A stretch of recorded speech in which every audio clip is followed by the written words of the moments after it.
Bila dah pernah kecewa, nak terima pasangan baru tu bukan mudah, betul tak?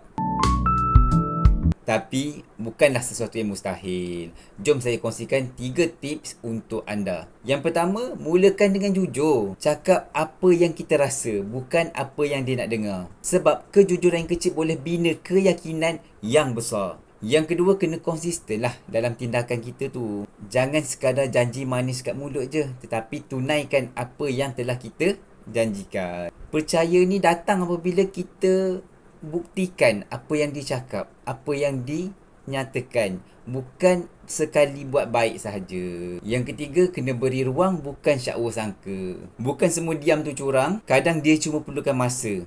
Bukan penyiasat, tapi peneman untuk hidup dia.